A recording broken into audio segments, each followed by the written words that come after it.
everyone, and welcome to Screams After Midnight. I am Peter, and joining me, as always, is Tim. That's right. One day, Tim will have something that sounds semi-prepared to say when I introduce him. One day. Yeah, that require effort. Well, not about that. Oh, we can tell. We can tell. This is a horror movie podcast where most regular episodes we get together and we talk about a horror film. This episode's a little bit different because this is a countdown episode, meaning that me and Tim have assembled a list of our favourite, or in this case, least favourite films in a particular category. Although in this case it is just our least favourite horror films of all time. This is part 2 of this countdown. We already did numbers 50 through 26, so this is a top 50 in total. But this episode, we're going to be doing our top 25 least favourite horror films of all time. So this will be numbers 25 through number 1. So make sure you go back and watch part 1 if you want to hear our picks for the first half. But this is going to be our second half. And of course, as per usual, when we get to number 2, we'll recap our list before we say number 1. Quick fire. Okay. So super fun. So of course this is part of our October-thon. That's why this, because normally we're a sort of purpley colour, but today we're an orangey colour because it's part of the October-thon, because we're putting out episodes every day in October, and this was part of that. So and by the time this goes up, we'll be just about a week or so left of the October-thon, you know, late in the game, as it were. So hopefully you guys have been having fun with all the extra episodes and all the extra movies that have been going up, and hopefully this feels like we're getting into the end game. We shall start then, without any further ado, with Tim's number 25. Take it away. So I think we talked about this earlier this year, or maybe it was late last year, but my number 25 is Ghost Stories. This is the British horror anthology that, when I first started watching it, I didn't think it was too bad. It has a really good, wraparound premise, which is basically this guy is trying to debunk these stories that, a paranormal debunker had never been able to figure out, and it's kind of leading them to these different people, and they're telling these horror stories, and it's a little generic, but I was still into it, and for a good portion of it until the end. I think the end was the most stupid, generic, cheap, cliche piece of shit ending that ruined the whole movie for me, and I really, really hate it. It's based on a play, and you can kind of get the sense of this feels like dumb, artsy fartsy play bullshit that does not work for a movie. Nothing against plays. I like plays, but this feels like the annoying kind of pretentious thing. And man, I can't think of any other movie that I've did such a heel turn on after seeing the ending than this one. Yeah, it's a solid pick. I didn't like the movie either, although I was at best lukewarm and throughout the duration of it. But I agree that I didn't like the ending. The ending I hated. It felt like it was trying to be smart, but it was failing to actually achieve being smart, which is one of the worst feelings when you're watching a movie, or even just a movie, like reading a book, or anything of art, I guess, can fall into that. Yeah, and again, you don't want to give up too much away, but from kind of what we're saying, you might even be able to guess it just from this vague description. But it feels like the thing you would make fun of if you are making fun of a play in a movie or something, or if you're just making fun of bad, dumb Hollywood endings or whatever. I feel like that is the kind of thing that you would did, but they did it earnestly, and it's so dumb. Yeah, don't mind me. I'm just dusting my mic arm a little bit. Okay. I saw it on the screen and I thought, well, that looks a bit unprofessional. So sure. I'm just giving it a little wipe with my finger here. I'm sure everyone's enjoying that. So your number 25 is Ghost Stories. Ghost Stories, yes. My number 25, funnily enough, is 13 Ghosts. The 2001 movie, which we did fairly recently, and for some reason is one of our most successful episodes this year. I don't know what is wrong with you people. I don't know. Honestly, I think this movie's like kind of fun. Like I wouldn't say it's a good movie, sure, but I don't know. Maybe I have nostalgia for it. But That's the thing. I saw it when it came out, more or less. Like I saw I saw it when it came out in DVD. I saw the DVD release because I remember blind buying the DVD and being miserable with my life choices after that. And this, keep in mind, this was when I was in like. Was I even in high school yet? Like I didn't have a lot of money at the time, so me picking my DVD purchases was a thing. I couldn't do it too often. I got maybe a couple of months or something like that at the time. Sure. As my cat is hitting keyboard shortcuts and upsetting me. So but like I genuinely felt like this movie has no atmosphere. The location, which is nothing but glass walls, might sound fun for certain types of movies. It makes it impossible to remember where any of the locations are or tell where you are at any point in the movie. The geography is like just gone. Everything is like bright. Nothing is, to me, nothing about this is fun. The characters are not interesting. I didn't think the ghosts were that cool or spooky or anything. It felt so Hollywood polished to the point. Sure. It felt like if anything was going to be creepy or tense, someone turned the light on and started vacuuming, and that's the feeling I have the whole movie.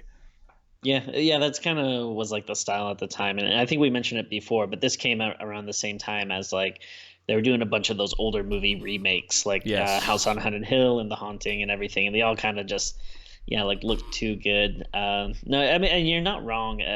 It is. I think I don't know. I do kind of like the idea of it, but yeah, when we rewatch it, it definitely wasn't as good as I remember it. I wonder if that's why the video is so popular, though, if people kind of have a nostalgic fondness for it. But yeah, maybe. I don't know. Yeah, I mean, it's got Tony Shalhoub, Matthew Lillard, and the girl who got naked in American Pie. That is that is its claims to the fame. And there's an original film from the 50s, a William Castle movie. I've never seen the original. Nor have I. Something to do someday when we're in a 50s mood or 60s mood, whatever decade it came out. Probably 50s. Maybe on a Friday the 13th we can do it. Once we're at Friday the 13th movies, yes. Yeah. Yes, beautiful. We have to do Saturday the 14th on a Saturday the 14th at some point. Yeah. Yes. Do you know I mean, I don't know if it's like an official sequel, but I heard recently that there is like a movie that called itself Saturday the 14th Part 2, and all I could think was, why not call it Sunday the 16th? Keep it going! Yeah. Keep it going! I hadn't heard of that. That's interesting. So stupid. What's your 24? So it's one you actually mentioned before on the first video we did. It's a good pick then. My number, it is Jason Goes to Hell, the final Friday. Yeah, I mean, this is awful. I think it's easily the worst Friday the 13th movie. Like you mentioned when you were talking about it, it's was this when Paramount got it or no, it was when New Line got it. New Line, yeah, because Paramount had it for the first 8, and then New Line got it. Yeah, and like you said, it's like they get this big license, and the first thing they decide to do is like kill him, and then and it's not even a Jason movie; it's like a weird possession movie, and it's the acting's bad, it's cheesy, it doesn't look good.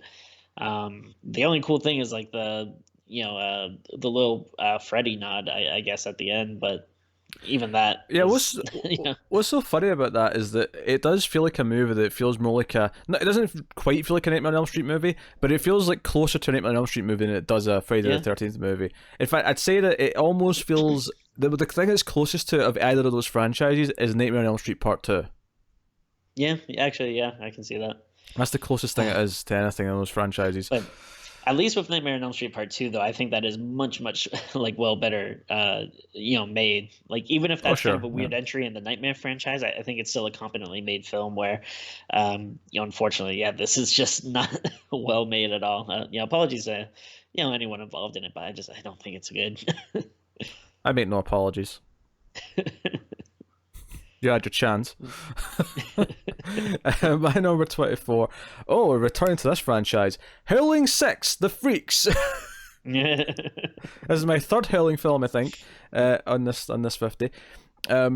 This one has like a character who comes out of town and he kind of befriends this family who lets him move in because he's going to help with the painting or the carpentry or something outside. I don't know. And we have Bruce Payne, I think it is, hamming it up. He's the villain in this, Mhm. and the whole movie is just again almost like it's one of those things where even when we reviewed it like right after watching it, it was hard to actually remember the sequence of events that happened in the film because so much of it was just this meandering, repetitious. Well, Sorry. here, Uh, here's the thing. mhm. So this might be mild spoilers for the movie. So skip ahead, like a minute if you don't want Children, to avert your ears. know. But I mean, this is literally a movie where like a drifter werewolf has to fight a Satan that is like the leader of a carnival freak show. So that should be the coolest thing ever. And the fact that they managed to make that boring is like a huge testament to their incompetence in hmm making this film. Yeah, I think we talk about with the Howling movies, it gets less and less and less with the amount of werewolves you've seen, and then I think this might be. mm, well, it's hard between this and the one before, I guess, which one would be more egregious. But yeah, I feel like the tiny, tiny little seconds of a werewolf you see in this, or unless I'm thinking of the next one. But I mean, none of these later movies Case in have like point. any werewolves. Case in point. Yes.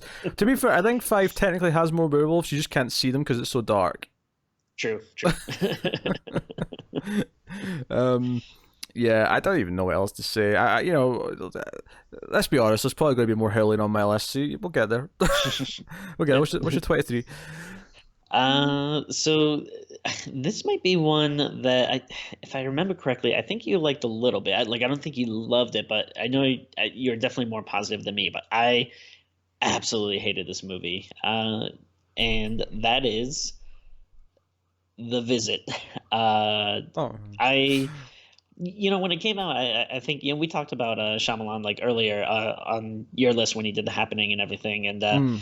yeah, I feel like a lot of people he'd become like a punchline at this point, and I feel like a lot of people started to get into him again when The Visit came out. They're like, oh yeah, this movie's actually really cool, and I don't know what they're watching because I think this is absolute garbage. It's a shitty found footage movie that doesn't need to be found footage. There's so many dumb like plot holes in it well, not that they don't make sense, but it's just like, oh, like no person in their right mind would just like leave their kids to these people in such a way. And yeah, and it has one of my most annoying things where they have like either a little kid or an old person rapping, which in this case it's a little kid rapping, but that's like the dumbest shit ever. And this movie really freaking sucks. And anyone who likes it, probably a bad person. So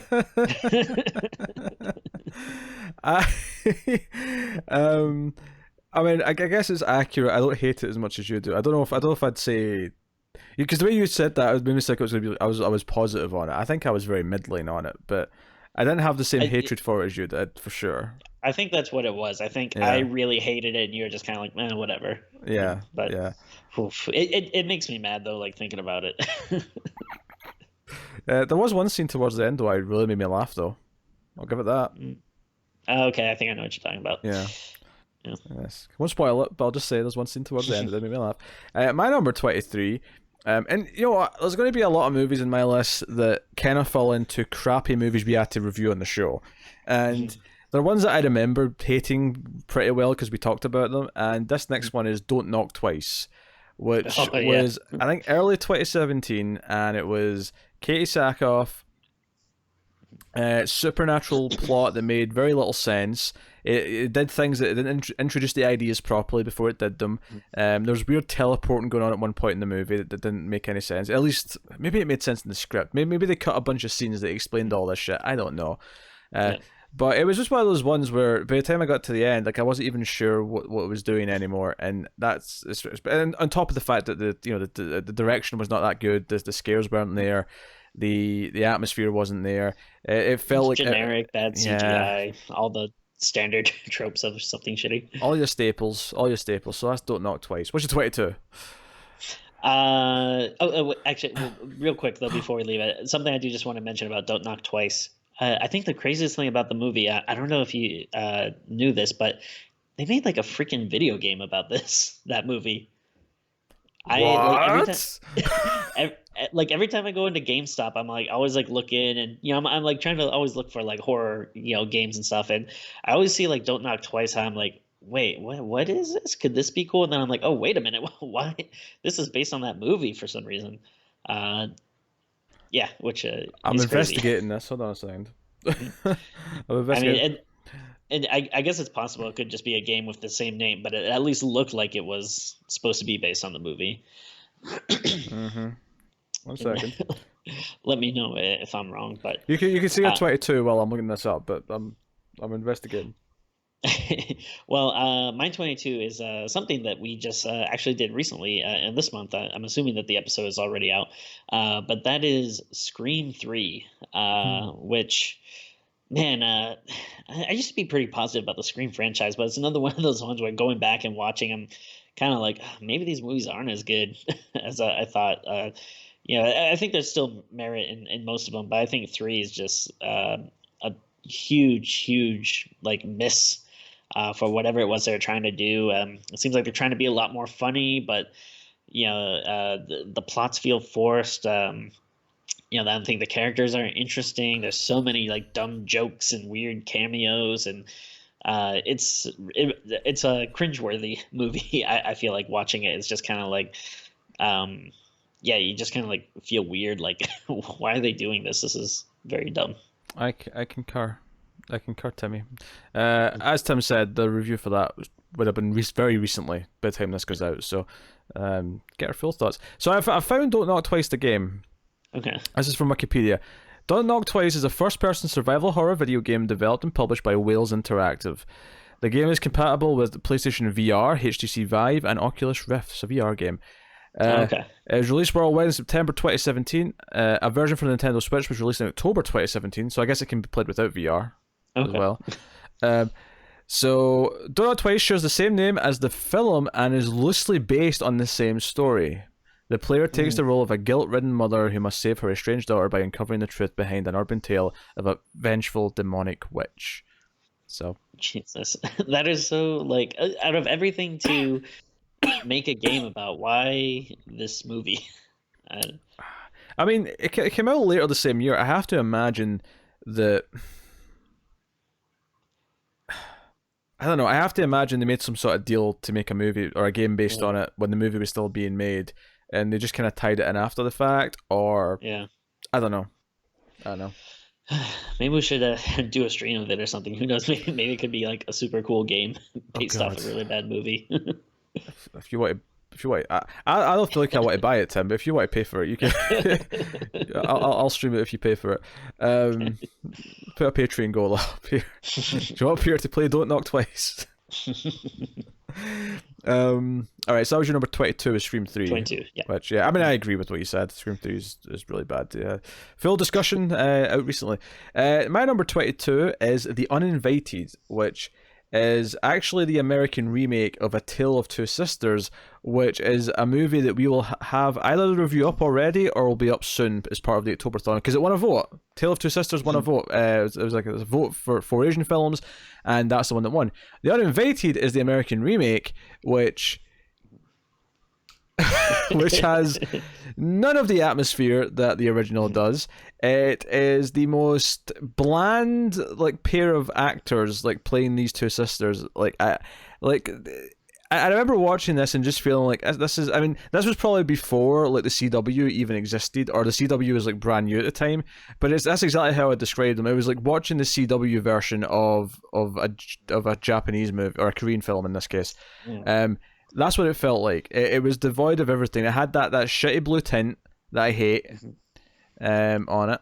At least the poster did, from my memory. I mean, again, I only saw this once. I saw this once 14 years ago, or whatever it's been. So was this early 2000s or? No, actually, this was 2008, 2009. So yeah, it was about 10 years ago. Okay. But the point is, it was when it hit the movie channels is when I watched it. On cable. That's when I watched it, because this was when I still had cable channels and shit. I've not had that in a long time. But there was definitely a period here at the start of the 2010s that I still had that, and I watched everything that came on, and I watched this, and it was terrible. And I used to always get this mixed up with The Unborn, which I already had. Yes. earlier on, because they came out in the same year and they both had kind of similar titles in my head. But there you go. There's a good chance I saw this, but I cannot remember anything about it at all. I might have been working at Blockbuster at the time, so I might have rented it when it came out, or if I was living back home, I might have watched it on TV. But it's yeah, I have like no memory of it whatsoever. Just proving my point, I think. Forgettable trash. That is what The Uninvited is. What is your number 21? So this is another one that falls into the just like shitty, bland, generic Hollywood horror movie. I believe this was a February release, so you know how those go. Although we've been getting better ones throughout the last couple of years. But Get Out was February, so I mean, there's precedent for better stuff now. it's starting to change a little bit, but I think this was before we started getting better movies. And then, unless it was a January release, I forget when it came out. But it's The Forest. Yes, yeah, you know, it's just very bland, uninteresting characters. Again, just lots of jump scares, bad CGI, some weird like cultural appropriation kind of stuff. Where it's about this white woman who goes looking for her sister in Japan. So there's there's some of that kind of like annoying, like, oh, things are so weird here and spooky, and it's like that's kind of annoying. But yeah, I mean, it's just overall just very generic and bland. And again, like you said, it's another one of those where, I barely remember much about it now, and I'm sure in a couple of months, another year, this might be one of the ones where I'm just like, oh, did I even watch that? I don't know. Yeah, I remember that getting particularly incomprehensible towards the end. Like its actual progression throughout the movie was not what the trailer kind of made it out to be. I don't know, one of those. It's another one where you can tell by the end where it feels like they're trying to have like some type of surprise or twist, or something that's going to make you go like, oh shit, and when it's just like, oh no, this is just stupid and uninteresting. Yeah. My number 21, and everyone knew this was going to appear here somewhere, and arguably it should be higher, but my number 21 is The Green Inferno. Yes. Yes. Eli Roth has made an appearance here on the list. And in fact, the only reason why Eli Roth doesn't have more appearances is because I've not actually seen a lot of Eli Roth's movies. I've seen a couple of the bigger ones, and I don't think Cabin Fever or Hostel was bad enough for me to put on my list. But sure. Maybe Tim will give us some nice surprises later on his. But Green Inferno is a movie with like annoying characters you don't want to survive at all, which isn't necessarily a deal breaker on its own, but it's a movie where the whole horror of this movie is supposed to be like, they're held captive by this tribe who are going to eat them or whatever, and we're supposed to be caring about the build and the wanting to escape. It kind of treats it like a prison movie, like a prisoner of war movie kind of thing, but with the horror element of like the villains are this sadistic.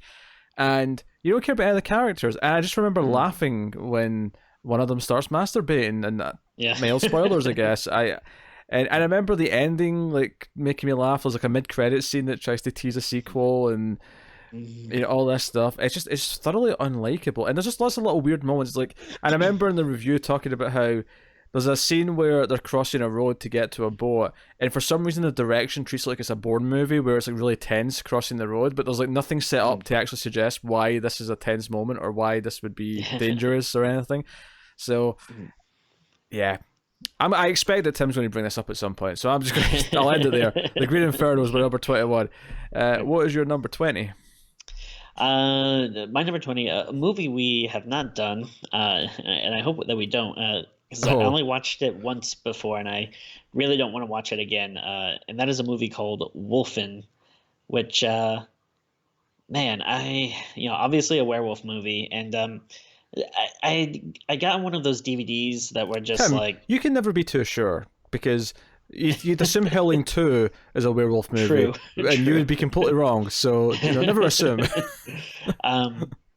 I think this was one of those ones where I got like a DVD that was like 4 werewolf classics or whatever. And and I remember it had like Bad Moon on it, maybe Silver Bullet, and then Wolfen was one of those, and I remember being like, all right, this is cool. I feel like I've heard this title before, and hey, I like werewolves, so let's give this a shot. And it was maybe one of the most boring movies I've ever seen. I just remember being so goddamn bored by it. Like, again, I can't really tell you much that happens in it other than, yeah, it's just one of those ones where I was like so bored and frustrated by it. Yeah. I did. And my number 20 didn't quite match your number, but it almost did. The Forest is my number 20. Oh, I was trying to think earlier, like if we do get something where we both have the same movie for a spot, like I don't know if we do like something special or something. Like what? But, I don't know, put out like an extra movie review or something. I don't want to do more work, but I don't know, maybe something would be fun. That's cool though. That's very close. That's very close. It's happened a couple of times on some of these lists between us and then the ones I've done with Connor. There's been usually one or two where it's like, oh shit, we had something at the same number. Yeah, I mean, I don't want to say that if we have the same movie at the same number, we'll do it again, because that might be torturous, given this list. But yes, we'll do. I don't know. We'll squeeze in an extra movie for Halloween or something. I don't know. You get an extra one in Halloween. You get 2 episodes on Halloween Day. There you go. Maybe. See, Tim has the idea, but he's not willing to commit. So, And I will at least put forth an effort to try to make it happen. We'll put forth an effort. All right. So yeah, The Forest. You kind of already went into it. This is Natalie Dormer, who everyone likes from Game of Thrones and wanted to have a good movie. It reminds me a lot of Sarah Michelle Gellar, who you might remember from the hit television show Buffy the Vampire Slayer, who was in a really popular TV show. And okay, she's in the movies now. What are we going to have her do? Oh, she'll do a horror movie. And to be fair, the American remake of The Grudge ain't bad, right? It's an alright movie. Yeah. I feel like this was kind of trying to be the same sort of footsteps, where it's like she's in a popular TV show, and let's do a horror movie. Let's set it in Japan. Like, this was almost the same career path, like at least an attempt at it. And it, I like the idea of it being set in this like forest where everyone goes to commit suicide. That was a cool idea of a setting. Unfortunately, the movie is just nonsensical from beat to beat, where you're just wandering around in a dark forest. There's no like coherent story that's actually driving you through it, and random things just happen. I also remember questioning her trusting some guy like really easily. Like she meets a guy in the forest. It's like, you've met a strange dude in the forest. Are you really going to be anything less than suspicious, or like at the very least be cautious. Be cautious with him. Yeah. Oh no, he's betrayed you. Oh, I never seen that coming. Oh. Who would have guessed? Oh. Movie stupid. Tim, what is your 19? 19. That is Ringu Zero. Oh boy. I was surprised. Because I had said earlier, like, I try not to, put too much stuff like from the same franchise. But I had a surprising number of Ring movies on here, because my first list I had Rings, and then The Ring 2, and now Ringu Zero. But I do feel like they're all kind of different. Like Rings was kind of like a, not really like a reboot, but I guess maybe, reimagining or whatever. Ring 2 was like an American sequel, and then this is one of the Japanese sequels. But I just remember this being really boring, and it's like a really weird story to tell. Is like all this stuff about Sadako like being in like a theater troupe, which is like, one of those things where it's like, the first Ring doesn't need, or Ringu, like it doesn't need a sequel. But I mean, if you're gonna do it, like maybe just kind of do the same thing again, because that's what worked. Like, don't try to do all this weird like backstory stuff that no one cares about, and then all this weird theater drama is really stupid. And I feel bad because I keep saying like this is stupid for a lot of things, but that's why it's on this worst list, because all these are like things that are stupid or infuriating or make you mad. I'll be honest, we did this a couple of years ago, and I don't remember anything about it. You told me she's in a theatre troupe, and I'm like, I'll take your word for it, because I don't remember.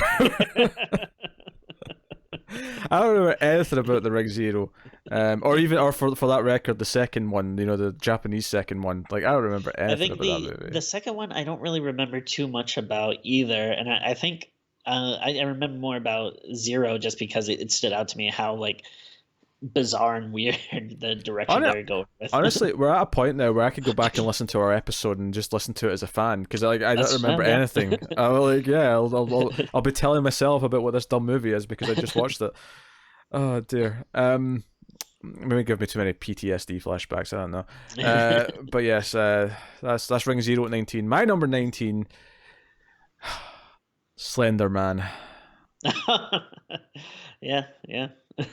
You talk about your generic teenage, modern day horror movie, supernatural entity. You talk about, I mean, correct me if I'm wrong, wasn't one of the main plot beats of this movie is that one of them was playing like Pokemon Go? Or like their knockoff version of Pokemon Go? Yeah, I think it was like a horror-ish version of a game like that. Yes, and there's a whole scene where she's like lured into an elevator and like they know that Slender Man's going to get her and it's like a whole big thing. This again, it's one of these things where like you try and describe most of the scenes in this movie, and I can't do it. I can't remember it well enough, but I can tell you just how painful. It was only 90 minutes long, or close to, but I can tell you how painful that was. I can tell you how much like from the 5 minute mark, I was like, okay, I'm ready for this to end. I'm ready for this to be over, and not have to suffer through it anymore. So yeah, Slender Man's my number 19.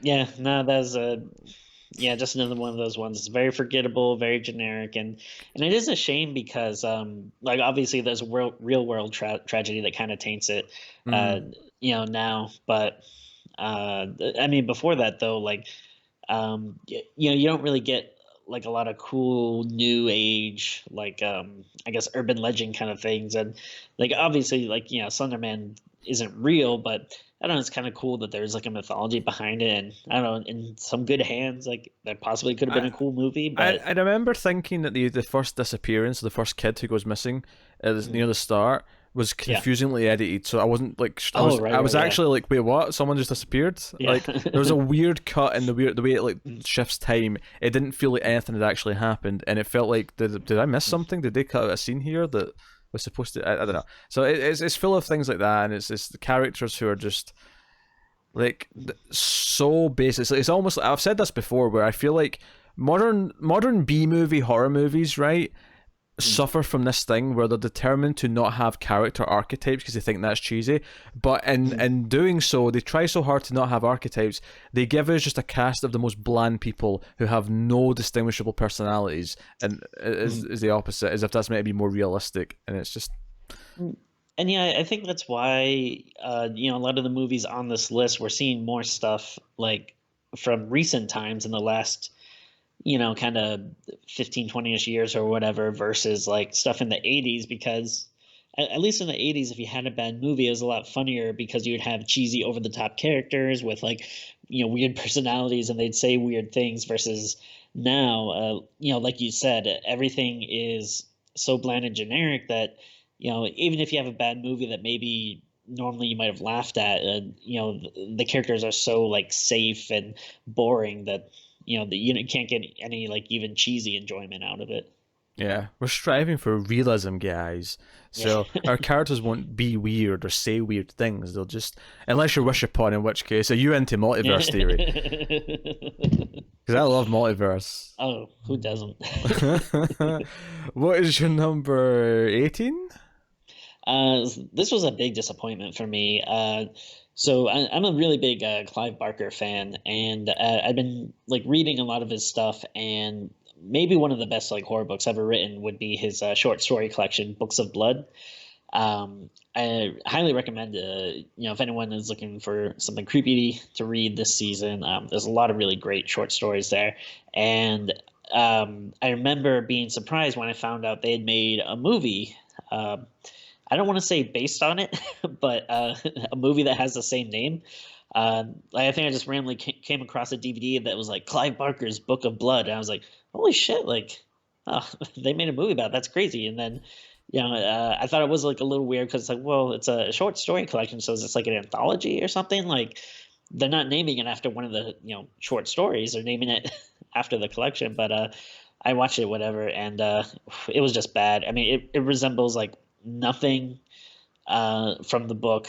Like it's one of those things where it's like, why did you go to the bother of getting this title when you're not even like making an attempt to do anything remotely similar to what it what it was.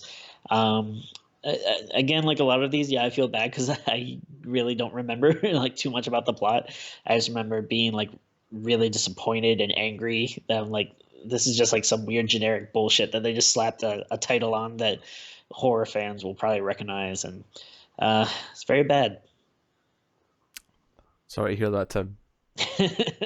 My number 18 is a film that me and Tim know all too well. Although bizarrely one that we've never done on Streams After Midnight, which unfortunately means that someday we're going to have to watch it again, and I'm really upset about this. But my number 18. Are there birds in it?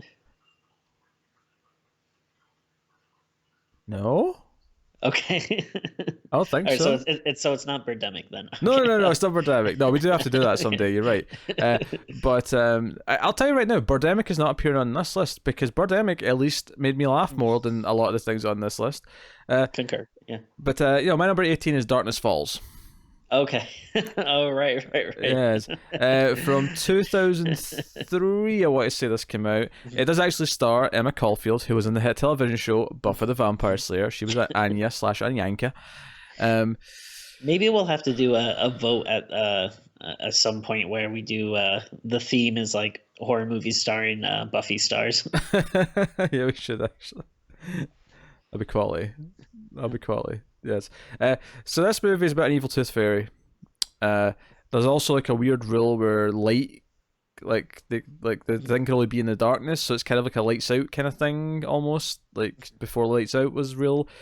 Joe, what's weird is we did an audio commentary for this on Patreon a couple of years ago, and I still don't remember most of it.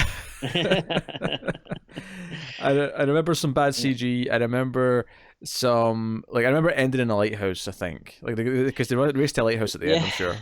This lighthouse, the main character in the beginning moves to Vegas because it has like the most lights. That's right. That's right. I'm not against the idea of an evil tooth fairy. That I do kind of like when they take like an old fairy tale or some innocent child thing and try to make it like sinister, but very usually doesn't come out great. And yeah, this is not a particularly good example of that. Let's just say it feels like an early 2000s movie. It has that feeling about it, bar none. And because this is the time when Asian cinema, Asian horror specifically, was becoming big, and everyone was kind of discovering it. And US cinema hadn't quite got there yet with its own sort of voice for the decade. Although I do think there's a lot of good horror in the 2000s later. Maybe next year we'll do best 50 of the 2000s. Maybe that'll be next year's list. I don't know. Actually, no, it won't be. What am I saying? Next year will be top 50 slashers because the slasher vote. It won the season vote. So. Oh, okay, cool. So we've got a thing for next year. It's fine. Easy peasy. So yeah, Darkness Falls is Terabad. Yep. Yeah. So what you got, Tim, for number 17? I'm gonna tell you the name of the movie, which I'm gonna throw the gauntlet down. I'm gonna see if you can top this. But I think this is the worst title. For maybe a movie ever, or at least I don't know, dumbest, because it does make me laugh, but it's very stupid. So 17 is Haunting in Connecticut 2, Ghosts of Georgia. So I don't know if we did it on the show, but there was a very bad horror movie called Haunting in Connecticut, which is actually one of those supposedly based on a true story. Which I remember seeing the true story. They did a special on like the Discovery Channel, which I actually thought was an intriguing and actually kind of creepy story that they, of course, turned into a super boring, generic Hollywood horror movie. So that was bad enough. But it takes place in Connecticut, hence why it's called A Haunting in Connecticut. Mm-hmm. And now that same Discovery show, they did all these different stories and like different places across the country and everything. So then they had another story in Georgia, which they used as a sequel for this movie. But instead of just calling it A Haunting in Georgia, they call it Haunting in Connecticut 2: Ghosts of Georgia, which is just Yes. No, it, I just want to make this clear for everyone, just in case anyone's thinking, is there a town called Georgia in Connecticut, maybe, or oh, something like sure. that? You know, like it's the sort of thing where that's it's like we think they're being dumb, but maybe there's just a town with the same name, right? Right, right. That's not out of the realms of possibility. Yeah, But is it set in that's not the Georgia? case. It's No, set in the state of it is set Georgia. in Georgia. Yes.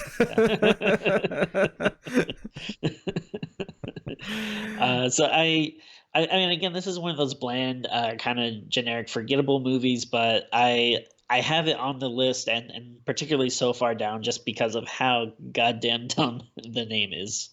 Without the name, I probably wouldn't even remember this movie exists. But I don't know. Maybe that's a good thing that at least makes it stand out. Okay, okay. My number 17 is one that you've already brought up. It Ooh. is The Ring 2, the US Ah, yes. sequel. Yeah, CGI deer. I'll leave it at that. What's your 16?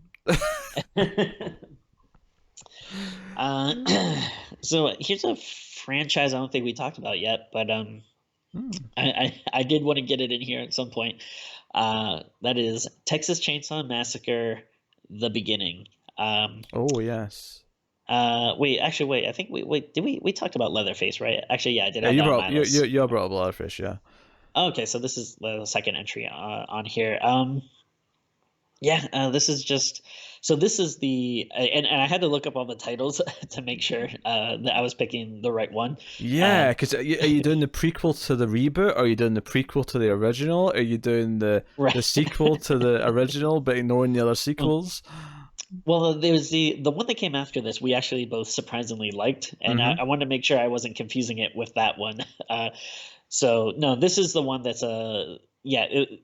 I don't remember if it's a sequel or prequel or whatever, but it's the one that came out after the reboot.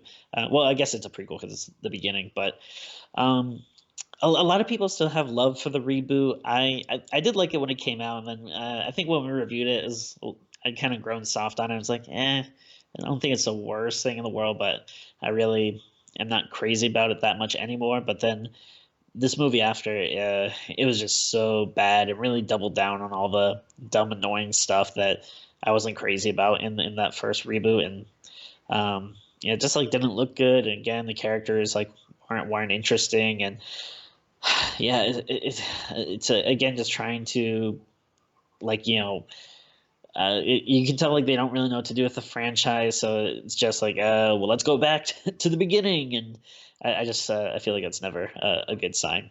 I mentioned it before earlier on the list when I had Friday the 13th: A New Beginning on here. Just I feel like whenever someone is trying to do some type of beginning thing, it's never that good.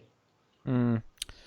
Yeah, no, I think we were both on a similar boat with the remake actually, where we both remembered liking it more, but when we did it for the show, we were both kind of like, it's actually not as good as Yeah, maybe I remembered. It's kind of, like I can kind of see everything that there was a lot of stuff of the time in that 2003 remake, and definitely, I yeah, feel like I didn't really notice it at the time because we were in that time. But yeah. watching it It's a again good way to later, it put was it. like, whoa, okay, I'm seeing a lot of things here that I don't Yeah, like. yeah. Uh, but yeah, no, in the beginning was definitely worse. So Yeah. that's fair. That's fair. My number 16 is a little film, which was not done in the show actually. This was like a year or two before we started doing the show. Huh. But I saw it in theaters and absolutely despised it. This is a film called Dark Skies. Oh, okay. Is that the Alien movie with Mila Jovovich? Not Mila Jovovich. I think you're thinking of The Fourth Kind, maybe. Right, right. Yes, yes, Yeah, yeah. yes. There is. I Disguise. mean, it's kind of a twist to be honest to say that, but technically, Okay. yes, the enemies in this are aliens, but it doesn't. It plays like a supernatural horror movie for most of it, where there's stuff going on and like the kids seeing things, and But it was every trope I hate. Every supernatural movie that we've talked about, where that scene in the middle where they go and find like the person from the internet who's like an expert and just knows everything. Yeah. Like it has that, and this guy just knows everything about aliens, and like it just. I hated it. It was one of those things where I remember arguing with someone in college about who thought it was like a good first feature, like a good first attempt, and I'm like, no, it's not. It's everything I hate about modern horror movies. And this was before we even did Scream, so I didn't even have to suffer through a lot of them yet, and I already hated all these tropes. So no, Dark Skies. Like I say, it's been too long to really get too specific on it, but I was adamantly trashing that movie long before I had Screams After Midnight to trash movies on. So there you go. Yeah, again, this is another one where I'm not 100% sure if I've seen it or not. I might have. The name sounds familiar, but yeah, I don't know. Do you know what the sad part is I know that soon in the future we're probably going to have to do a vote on Patreon for 4 picks from these lists that we've not done before. And I'm going to be miserable with whatever the results are.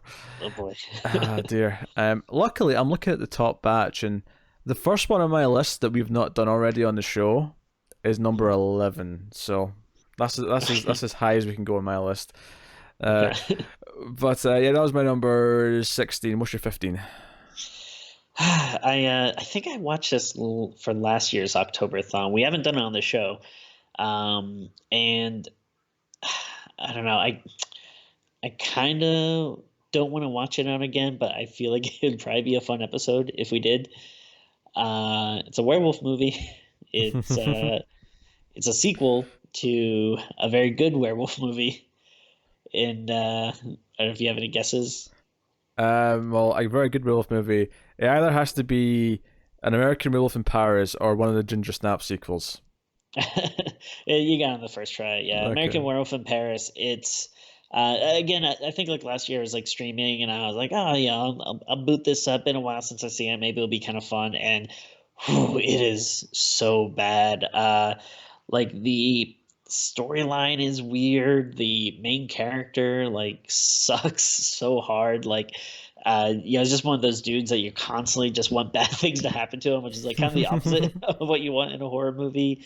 And then I forget what year it came out, but there was definitely one where people were still like figuring out what CGI was, because the CGI is god awful. It was the mid-90s, maybe the late 90s, mid-late 90s, I would say. It's really bad, and the there's like bungee jumping scenes for some reason. They're so very, very stupid.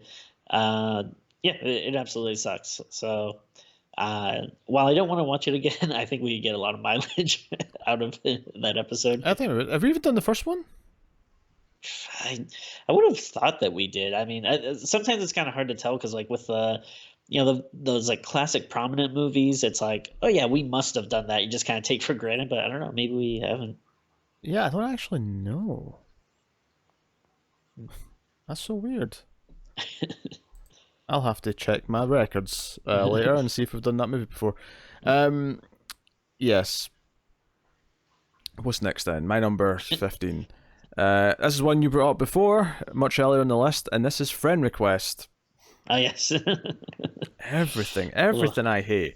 You've got this one of the stars of Fear the Walking Dead as your lead character, which isn't necessarily a bad thing or a good thing. It's just, that's kind of, again, much like the Forest, it's like, here's someone from a TV show that's relatively popular. I mean, no one I know likes Fear the Walking Dead, but it does well. It gets ratings. Like some people are watching that show. But you've got like all the tropes I don't like. You've got the bland characters in the modern movies, but you've got the weird goth kid who's like the shy one who's secretly going to be evil. That's a trope from the old days, which makes a return here. I remember groaning at one point when characters were looking at like internet code and saying, "Oh, there's something weird in the code. There's something," and I was like, "Oh, I hate this with every fiber of my being." Friend Request is trash. It is the epitome of modern day trash. I'll leave it at that because we already talked about it, so we can move on to number 14. So my number 14 is a little movie called Cell, and now it might not be the one you're thinking of, though. Okay. I'm not talking about the Jennifer Lopez, Vince Vaughn one. I'm talking about the 2016 version with John Cusack and Samuel L. Jackson, based off a Stephen King book, which I remember having the hardest time, like even finding this movie. And then, because it seems like those are prominent actors. It was a little bit before the King Renaissance we find ourselves in now, but Stephen King's still a big name. Oh yeah, I because just they've all been good in the last year. Well, I mean, I think it's definitely more popular than it has been in a Oh while. sure, It's yeah. whether you like the movies or not, people are definitely banking on the name more. But I'm not sure if it ever made it out into theaters or if they just kind of dumped it. But it took me forever to find it. And then when I finally watched it, it was just so bad. So the actual story is basically it's like a zombie thing, like this kind of zombie virus is spread through like cell phones, and so a bunch of people that are like on their phones at this one point in time kind of turn into zombies and it becomes a survival thing. And it's not Stephen King's best book, but the book's like okay. There's like some good ideas in it, so it's easy enough read. And then the movie though, they just turn into like super boring and generic. And I guess this was kind of around the time of like I don't know if zombie fatigue had necessarily fully set in yet, but I'm sure that they're probably still banking on like the zombie craze being a huge thing, and Mm. so it does just a lot of like generic like tropes that you see in like The Walking Dead or whatever million zombie things were out at that time. And it's not good. I feel like Not by at all. 2016, zombie fatigue was already in full effect. Yeah, maybe that's one of the reasons why it's so bad that they're trying to kind of bank on something that's already Mm. past its time. Yeah, yeah, that's cool. I haven't seen it, so I can't comment. My number 14, and what's funny here is that my next movie is one that you've also mentioned before, and if I recall correctly, you had the same pair back to back, because my next one is Truth or Dare. Yeah, yes. So, Truth or Dare, of course, last year, Blumhouse doing their finest, as it were. Um, this is one where, like, again, you have the bland characters and you have this goofy concept, which feels like maybe there could be things here that work as a horror movie, but the actual truths and dares don't make a whole lot of sense, and they're very inconsistent with what the rules are, with how things count. And then to top it all off, we have the most silly, like the way like people are taken over by this like demon or spirit to ask people to do the truth or dare. Truth or dare.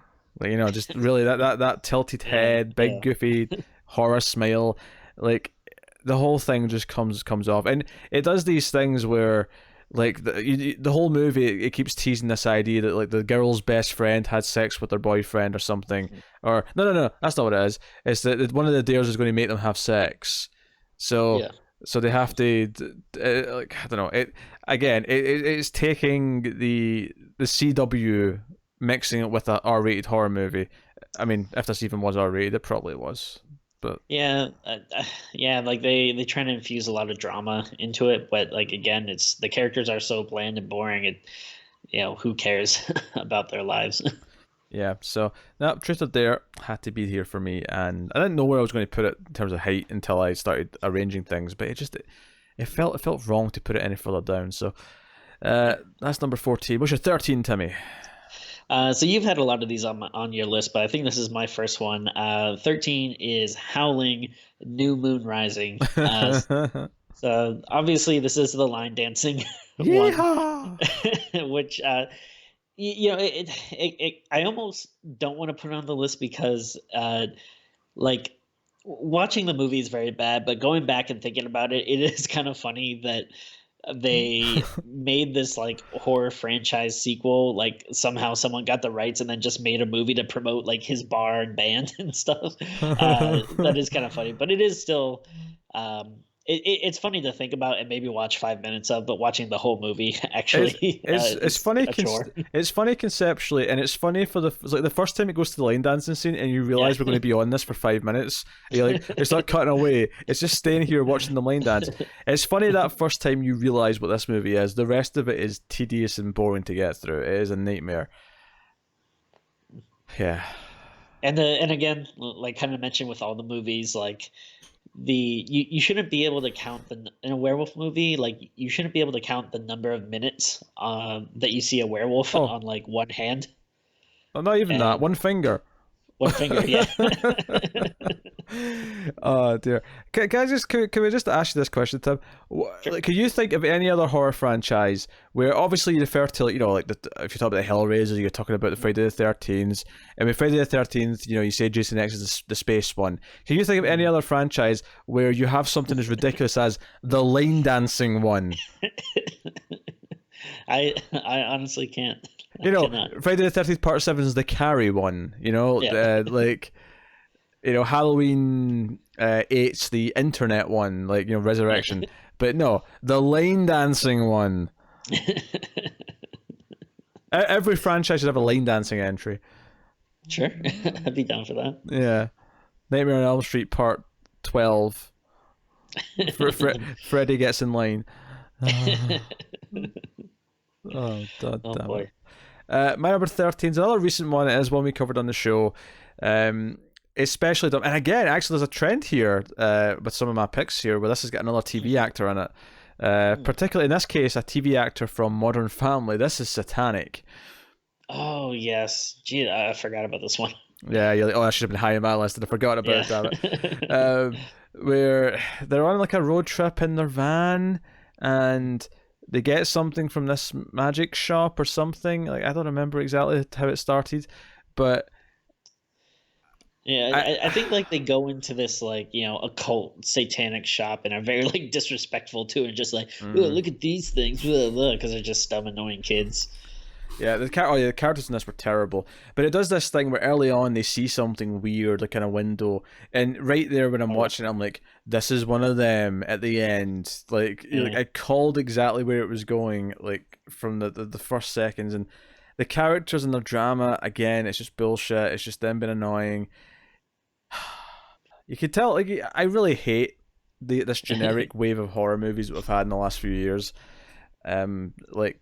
Like I miss 80s generic, because 80s generic I like. I can get into 80s generic for the most part. Yeah, because again, at least there's stuff about it that stands out. Like, like which I guess sounds weird, if you're talking about something being generic, but like I don't know, there's still something about it that's entertaining or can kind of draw you in. Whereas, this generic kind of stuff that's you see nowadays, it's like, your eyes just roll in the back of your head. Like, it's just everything, just glosses over. It's just so not fun. Yeah, nothing about it's effective. And it does that thing as well where it's like, oh, they're all marked for death, so like you never really believe they've got a chance of winning or fighting back or anything, like. So there's no stakes. There's no, like, you're just waiting for the inevitable conclusion, not in a fun way. So that is Satanic at number 13. What is your number 12, Timmy? So this is another one that's kind of sad. I'm not sure if you've seen this. We haven't done it on the show, but it's a Dario Argento film called Dracula 3D, which I'm a big Dario Argento fan. Like, he's made some absolutely amazing movies, like some that are like my favorites to watch and rewatch. But I guess he's one of those guys where the later years haven't been the best. This is a relatively new movie, and I think I just stumbled upon it streaming, and you see, whoa, Dario Argento, Dracula, all right, sign me up. And then what you get is this really weird, like convoluted movie with just feels sleazy, a lot of topless women, and Dracula like turns into a giant praying mantis, which is like all right. I never thought I'd see that in a movie, but sure, whatever. I've not seen it, Timmy, but I do want to mention here Dracula 2000, which is not on my list because I genuinely couldn't remember it well enough to know how bad it was, or even how I felt watching it. But that's one that when we eventually do it, I feel like I'm going to tear it to shreds. But not that Dracula 3D has anything to do with it, but it feels like it's part of that lineage. Dracula. I guess that's the curse of a public domain character. He has some really great versions. Like there's some, Dracula movies that you could probably say like, oh yeah, this is like one of the best horror movies ever made, and then he has versions like this where it's just like, sure, I guess someone made this. Yeah, Yeah, everyone's favorite, Dracula Dead and Loving It, of course. sure, of course. Absolute classic. Yeah. That was your number 12, yes? Yes. Fun enough, I also have a vampire movie at number 12. Ooh. Yes. Okay. Number 12, and this is another Wes Craven movie, Vampire in Brooklyn. In Brooklyn. Yeah. Eddie Murphy. This is one that I have not seen since I was probably, like, I might have not even been a teenager the last time I saw this. I might have been like 11. Mhm. And it was so boring. I cannot even begin to describe how boring this movie is from my memory. And it's one that I know eventually we'll do for the show, because it's one people want us to talk about. Maybe it'll be a bonus episode on Patreon. I don't know, but like, Vampire in Brooklyn is just one of those movies where I think I watched it as a kid, because I think at the time I didn't even know who Wes Craven was. I think this was like pre-horror fandom when I first saw this. I watched it because I liked Eddie Murphy. I liked Beverly Hills Cop. Right? That was the reason why I watched this movie. And I remember just being painfully, like, just uninterested the entire time, not knowing what it was doing. And I kind of almost am excited to rediscover how bad it is again when we eventually do it, but I'm also equally dreading it for obvious reasons, because bad movies are bad. And I know that no one's ever, like, because part of me thinks, oh, I was so young though, maybe I just didn't get it, right? But no one in my entire life, in the last like almost 20 years, no one has like challenged my opinion. Not one person has said, no, that movie's not that bad. Everyone goes, yeah, that was bad. Everyone just seems to agree with me. So, yeah, Vampire in Brooklyn. Yeah, I put this on somewhat recently, maybe like a couple of months ago. I think I just had some time and I was like, let me just put on like a random horror movie, and it was streaming, and I was like, I haven't seen this in forever, and I definitely didn't finish it, but Reagan endorsement. I also like, I mean, I'd seen it when I was a kid too, but I don't remember anything about it. But I just remember it being super boring, and it is really weird. It's kind of like, who's this for? It's not really like, it doesn't feel like a full on horror movie, I guess, but it's also, Eddie Murphy, like, he's not trying to be funny, so it's not like a comedy. It's a big miss on every level. Mm-hmm. Yeah. I remember thinking he was miscast. I didn't even know what the word miscast was when I saw this, but I feel like looking back on it, I definitely remember thinking that something along those lines. So, what is your number 11? So it's one that I'm surprised we haven't talked too much about yet on this list. My number 11 is Saw 4. And now, if you're wondering why I picked number 4, I don't know, because we both really hate this franchise, so I had to put it on the list. But I also felt like it would be cheap if I just like put all like 6 or 7 movies in a row.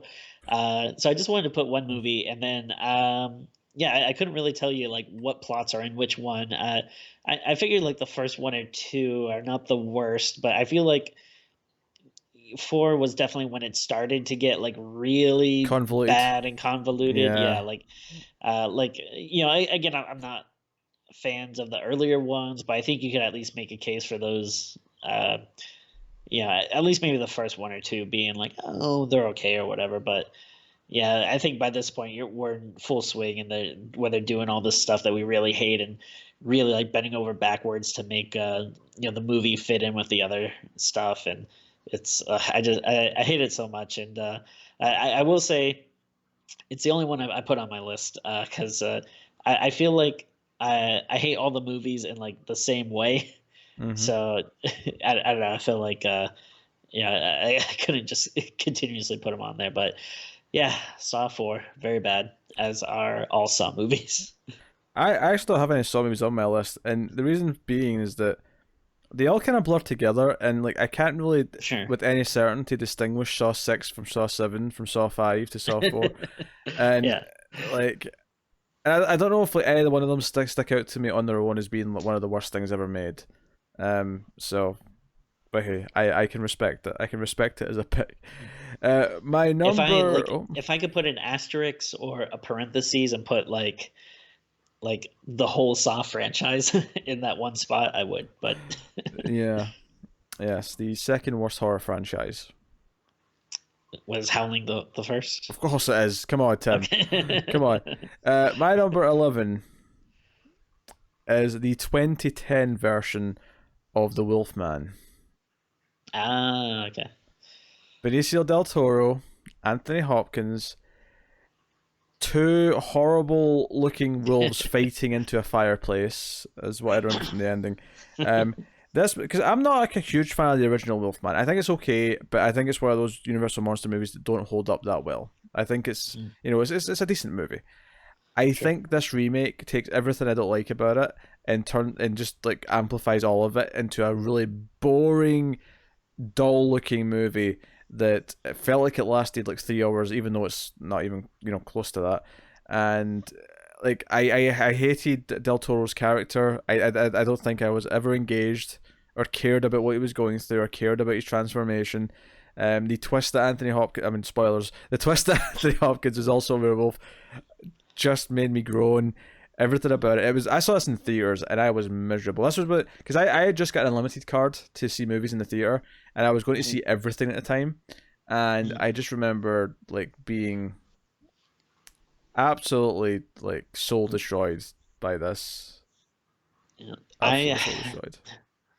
I think I well I know I watched most of it. Honestly, I don't know if I finished it because I really could not tell you anything about it. I really don't remember anything. Yeah, but I remember it not being very good, and I I think the problem with like they're always trying to reboot these Universal movies, but they never like make them horror. I feel like they always have to be like super dramatic or actiony adventure kind of thing where you know it's like I mean I guess there's some instances where you can make that work, but I would just like to really see someone just really be like, no, I'm just gonna make a cool like regular horror movie about it, not try to overbloat it, make it some big thing. I have a big hopes for the Invisible Man or Invisible Woman. I don't know if it's Man. man. Okay, but yeah, when that comes out, I'm excited for that. But Yeah, it's Lee Wannell, and the funny thing is that Invisible Man arguably was the one that was the least the horror movie of that original batch, because we just did it on the Ace, and it's a dark comedy science fiction film, like that's what it is. So no, it's kind of cool that that's getting the horror treatment, but we'll see. Was that your pick? Was that my pick? Oh no, yeah, I was talking about yours because Yes, you did that's the Wolfman. right. Yes, All right, so Wolfman. we're on my 10, right? Yeah, you're number 10. Yeah. So wait, no, I don't think you mentioned this yet. My number 10 is The Darkness. Oh boy, I mean, what can we say about this movie other than it really sucked? From This was from the director of Wolf Creek. oh right, that's right, yeah. Yeah. um, yeah, I don't know. It is dumb, boring, generic. Is I think at the time we did it, I think like we both kind of agreed it might have been like one of the worst movies we've like done for the podcast. Oh yeah, we absolutely did. It easily won worst of that year. It was the editing was bad, the sound mixing wasn't good. There was like weird subplots with the daughter like making herself throw up that kind of felt like they just disappeared after. Like, oh right, I forgot about that. On top of just the generic horror stuff and the cultural appropriation of like oh, we found something in these native caves that followed us back, kind of thing. Rough time. Yeah, I don't know like why it's so difficult to like if you're gonna make a horror movie about like these different cultures or whatever, like maybe have the culture involved. Like I don't know why, it always like ends up being like the whitest family ever that's like ends up having to like solve these things, but whatever. Yep, hope Kevin Bacon got paid for that one. Sure. He must have been doing someone a favor. My number 10 is one that you have mentioned before. It is, let me get down on one knee because I'm about to put some rings on that finger. Rings. Very nice. Yes, I don't even. I just like. I'm pretty sure I said this in the last part when you brought it up, but I feel like I remember being angry about how the entire last act would not happen at all if they just actually tried phoning each other. And it's not like it's set in the past. It's not like it's set present day at the time of release. They have smartphones. They can do this. Come on now. And then you get the idiot from Big Bang Theory again. TV actor. What is it with TV actors in horror movies? This is such a trend. Um, like Especially, I feel like with sitcom people who are like typecast as being funny or whatever. I feel like they always want to break mm, out and do something like serious and stuff because you can tell he was trying so hard to be cool in this movie. He was like, the college professor, like sleeping with his students and stuff. Like, and it came off so annoying. yep, yep. And then yeah, and this is one where they redid a lot of it. Because I think you saw like an early cut because it got delayed for like 4 months, and then Yeah, you had to see it again. yeah, I was super pissed because yeah, I saw like a sneak preview thing, but I was like, oh, this will be cool, and then we'll do it on the show in like 2 weeks or whatever. And then it got like pushed back like 4 months. So I was like, ah, crap, now I'm gonna have to watch it again when we do Yeah, yeah, that was nature's cruel. And well, I say nature. That was whatever company made its cruel it. joke on poor Timmy. I yeah, this was one where I felt bad going into it. I knew it was going to suck, and obviously people say don't go in with expectations like that. Don't go in already judging it. Sure. Like, and yeah, there's a good reason to say that. But here's the thing: I feel like any movie, at least for me, I can say this for me, any movie that is going to win me over just because it's actually better than I think it is, will do that regardless of how much I think I'm going to hate it beforehand. It'll just do it. If a Sure. movie's good Yeah. enough, it'll win me over, right? Yeah. Like, I won't be stubborn and stick to what I thought it was going to be if it ends up being something different. But regardless, this movie was exactly as sucky as I thought it was going to be, and yeah, 10th worst. So there you go. Tim, what's your number 9? So it's one that you have already mentioned before, and that would be The Gallows. So I mean, similar for the reasons why you put it on the list. For as much hate as found footage movies get, not a lot of found footage on this list.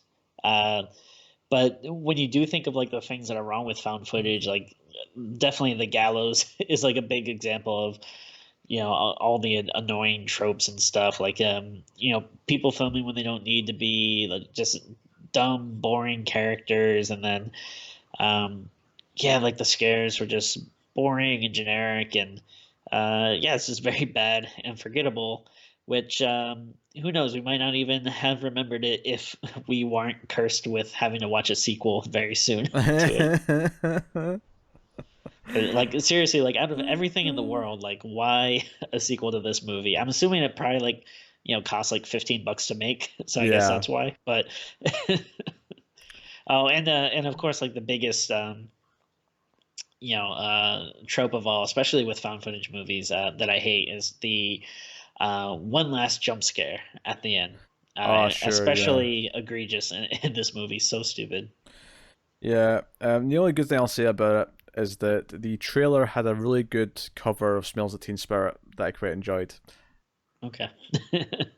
Yeah, it was Fair like a enough. female singer piano version of "Smell Like Teen Spirit." It was an interesting take. The movie itself, absolute garbage, but Yeah. yeah, points for the trailer. My number 9 is another relatively new film we did on the show. Fills a lot of my boxes for hatred. It is called "The Other Side of the Door." Oh right, Jesus, yeah. Another TV actor from Walking Dead, Sarah Wayne Callis or whatever her name is. Um, like they're in India and her son gets killed. It's basically a Pet Cemetery mixed with I don't know something else. Pet Cemetery. It's Pet Cemetery but without like Anything interesting going on? you could put it that way. You could put it that way. Sure. I like it's one of those things where like the way it uses the culture and the idea that someone's like, oh, I know someone who can talk to you because this is more normal here. But whatever you do, you mustn't open the door or whatever the rule was. But of course, what does she do? She opens the door, and the evil spirit gets out. And from there, it's just the same as it's the same as the darkness. It's the same as satanic or friend request. It's the same every single other movie made in the last 5-10 years with a supernatural entity. It's the same crap that happens. But it can't even be a goofy movie because the whole thing's based around someone losing their son, so it has to be depressing. But without actually the drama being good to actually care about the characters. So yeah, that is what's always like frustrating in these movies where like it's so stupid that someone would be like, you know, there is this thing where there's a good chance you could like unleash hell upon the world, but I feel so bad for you, so I will tell you how to do it. But be careful, just don't, just try not to do this thing that you're almost certainly going to do. Like, I think at least Pet Sematary does it well, where like, it starts off with like, okay, yeah, you're doing this first for your cat, where the stakes are a lot lower, and like it's still dumb of Judd to tell him to do it, but at least like it's reasonable that he might be like for this whole cat thing and stuff, and then it escalates with a kid and everything. But yeah, with this movie is just so like, why are you telling them this is so bad? Yep. Garbage. Yeah. Number 8, Timmy. All right, so another video game adaptation on my list, and again, sometimes you look at someone's work and you're like, I feel like this guy needs to be represented on here somewhere. Super Bowl, and it's Super Bowl. It is, yes. So he obviously every movie he's done is horrible, but I think maybe one of the worst, or maybe I think of it as the worst because it's the first movie I saw of his, but it's House of the Dead. So similar to like the Resident Evil movie, like maybe people might be like, oh, it's a little more actiony than horror or whatever, but still, it's like a zombie movie, but it's just done so poorly. Like Uwe Boll is just so bad, dude. He not only to be too harsh on people, but he's just someone that should never ever be behind a camera in any circumstance. I want to point out here that I've only seen one Uwe Boll film, and it was something that the patrons voted on because we had a goal, and it was Blood Rain. And I want to make it clear, I was not counting that as a horror film, which is why it's not on my list. Not because it's not one of the absolute. I'll be honest, if I counted that as a horror film, it may be number 1. Oh, yeah. Because it's that bad. It is that difficult to watch that it might actually be at the top of the list. So I'm making that clear. But yes, I could have possibly had this higher, but it's been pretty long time since I've seen it. The pain is numbed a little bit. Yeah. So like I guess at the maybe like the one thing I'll say for it is like I played some of like the House of the Dead arcade games, and I think they're fun, but I don't have an attachment to the franchise or anything. So maybe it might hurt more if I was like a big House of the Dead fan. But since I'm not, at least the movie kind of feels harmless. It's just like a bad movie that was here and there, forgotten. But oh boy, if we ever do it, look out for that episode. There's G over there. I believe that's the line of dialogue from House of the Dead 2. Video game. I can see it. Okay. Worst voice acting in the original Resident Evil, as I understand it. So that was your number 8. My number 8 is one that you've brought up before, and it is Ouija, or Luigi. Yeah. I mean, this is one of these ones where, like, I can smell these movies coming. I'm at a point now where I can see the trailer and I know exactly it's one of these movies. It's what Ouija, it's Friend Request, it's Truth or Dare, it's Satanic. It's one of these things, and this. I mean, you shouldn't judge a book by its cover, but we've gotten to the point where like, we always leave a little bit of room to be surprised, but I think we can tell when we watch a trailer, like it's going to be one of those. We can sense it. We can smell it in the war. And it's one of the things, it's more forgettable than some of these other ones. I remember, like, I think it's Olivia Cook in this. She's, like, going to, like, meet some old woman who's, like,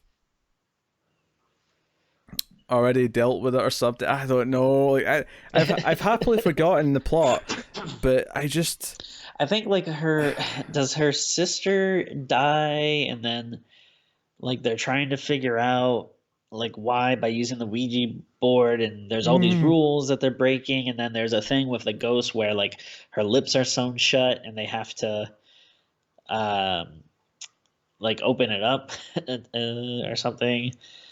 Um yeah, there's a lot of dumb stuff. I think the old lady you're talking about, I think was Lynn Shay. She was like in like an insane asylum or something. yeah, I remember going to visit her, and then I remember like wasn't the end? I mean, spoilers here, but isn't the ending something like the two sisters end up like in the asylum together or something like that, or It might have been. It's a something? little hard because I feel like might be getting some of it confused with the sequel, which I like the sequel a Yes. lot more.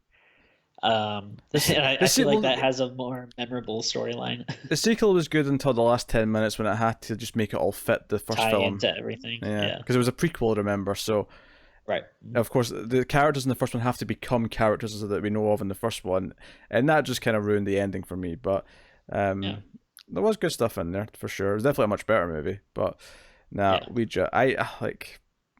Hmm. Hmm. Everything I've said, I'm a broken record at this point. Bland characters, bullshit horror moments, CGI. Like, I could go on and on and on. Tim, what's your number 7? Oh boy. I'll be shocked if this isn't on your list at some point. My Mm-hmm. number 7 is, and Pete, I'm gonna give you some instructions here because I want you to Mm-hmm. don't think it, don't say it. I'm having.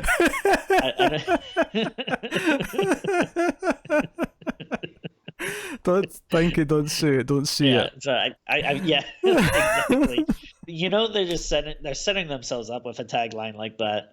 Uh, but of course, number 7 is the indisputable "Bye Bye Man."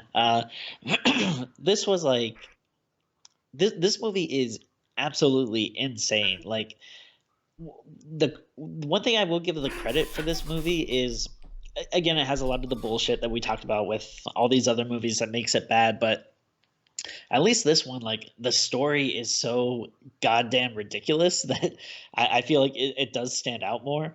But at the same time, it is like infuriatingly nonsensical. Um, I don't know. It's really bad. I will give it like I'll probably this will probably be the one on my list that if I had to watch again, I'd probably laugh at the most. So like I will give it that, but it is still so goddamn bad. Uh-huh. Yeah. I mean, I'd say something, Tim, but we both know I'm going to have it on my list at some point, so I'm going to save my Yeah. thoughts for that. the maybe the one saving grace I will give it is that there was a brief time on the internet where the Babadook became like a gay icon, and a lot of people were shipping Babadook and the Bye Bye Man. Mm-hmm. Although, but I think I think they ended up breaking up, and then Babadook started going out with Pennywise. I think is what people on the internet were saying. So. I Uh, Okay. Okay. I would, but I mean that's like the one good thing I'll say about it is at least it had a good taste in partners. I did not keep up with my LGBT Babadook lore. I have to admit. I do love how that started though. How like Netflix just accidentally put Yeah, it in the the queer yeah, section, like the queer row, and then everyone's just like, sort of rolled with it, and like the gay community were like, yeah, let's just own this. yeah, Yeah, Babadook's our gay icon now. yeah. That was Like pretty I funny. usually don't get into like internet things like that, but that was like a fun time. So that stuff. Okay, my number 7, suitably, I think this is my 4th entry in this franchise. The Howling 7, New Moon New Moon Rising, Rising. Yeah. the line dancing one, where the main Yeah. one of the main characters from 5 came back and is like the main werewolf, but is also into line dancing. And this is such a laid back movie. Like at the top of it being line dancing movie, like it's just a film where he casually makes small talk with the locals, and then like does get suspected eventually of something, but there's like no like drive or build or tension or anything. It's just like So much of it is just people hanging out and I talking, like in a know. bar, and like kind of stuff. It's so weird. It's like a line dancing mumblecore werewolf movie. Which like it's such a crazy mishmash that you almost feel like intrigued, like, oh, I kind of want to see that. Except for when you watch this, you're like, I didn't need to see this. Boring. Boring. What's your number 6, Timmy? So my number 6 is A Nightmare on Elm Street, which I know you're probably like, wait a minute, I thought like you said that's like one of your favorite movies of all time, and let me correct you. I'm talking about Nightmare on Elm Street, the 2010 version. Yeah, Tim, I think we're familiar with the concept of remakes in a horror movie list, okay? Like, I kind of assumed it wasn't the original. It's well, I forget. You said you never saw this, right? No, I've never seen it. When we do it for the show, it'll be the first time I see it. Yeah, and it's been a while since I've seen it, so I mean, in a weird way, I'm looking forward to revisiting just to again see how bad it was and have a discussion about it. But man, it is so annoyingly bad, and I mean, Jackie Earl Haley, whatever his name is, he it doesn't seem like a bad choice for Freddy, but I mean, when you watch it, you can't help but miss Robert Englund, and it's trying to be so deadly serious and like uses so much bad CGI, and like at least if you're going to be using CGI and stuff, you think they could like really try to go big with the dream sequences and do crazy stuff, but it really ends up just being very boring, bland kind of kills, and just tries to be like super dark, and it's very, very bad. So horrible like remake, like because a lot of the other bigger remakes, I feel like sometimes we can be like kind of positive on, like the Friday the 13th one is like, oh yeah, it's not surprisingly not like too bad, but this one was like, oof, this is what bad remakes are. Woof. Yeah. Woof woof. My number 6 is a film that was like way back at the start of the show. I think we did do these movies, and I remember you fighting me on this, I think. Was it Sinister? Sinister 2. Was it? I have vague memories of you like giving me shit for hating that. Is that a thing? Do you still stick up for probably. this? I do kind of like Sinister too, or at least at the time I watched it. Maybe we'll have to revisit it.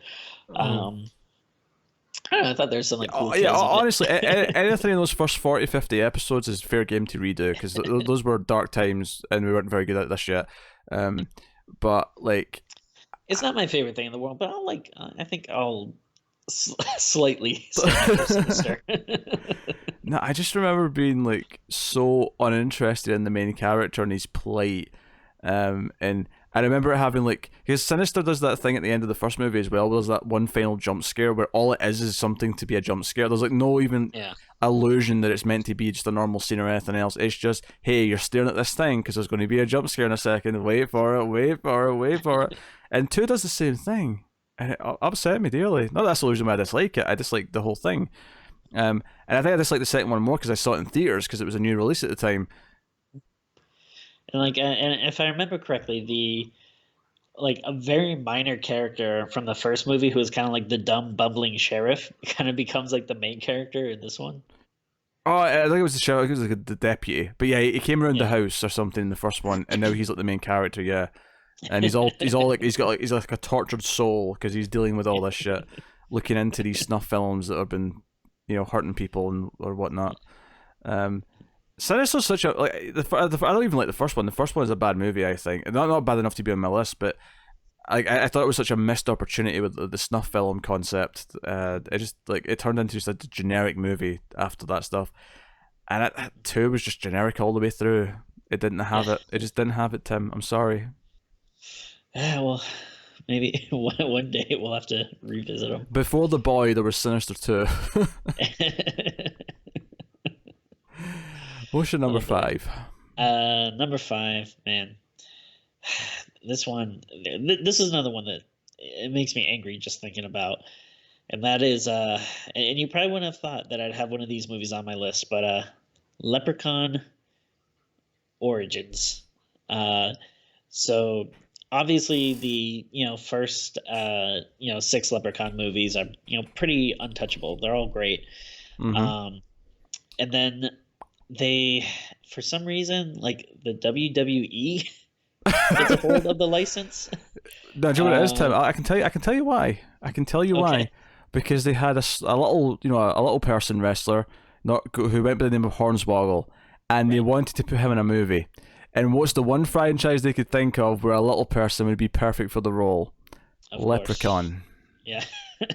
And I mean, I'm sure this Hornswoggle fella is a great guy. I don't know him personally or anything, but I'm sorry, sir, you cannot hold a candle to Warwick Davis's shoes or whatever the saying is. Uh, Did Warwick Davis come back for the new one?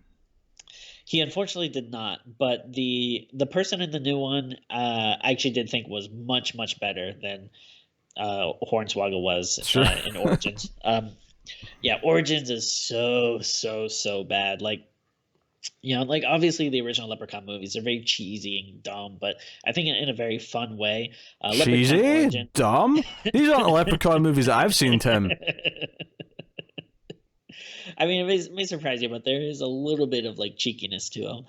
But this movie, it's like taking itself so seriously, and again, it's trying to be like that dark and gritty thing, which is like, come on, like this isn't the Leprechaun movie that I want. And I mean, again, like for the same reason why I don't like the Nightmare on Elm Street remake is it's just trying to like redo a thing that was already perfect when it first came out. Oh, God, Tim. What? Leprechaun. What? You're telling me Leprechaun was already perfect?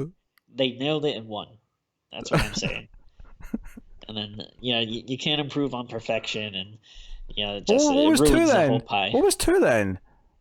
It was still perfection. It's They three? they yeah, well, they start at the top, and then it's just a straight line of greatness until they get to this movie, and then it's a big drop down.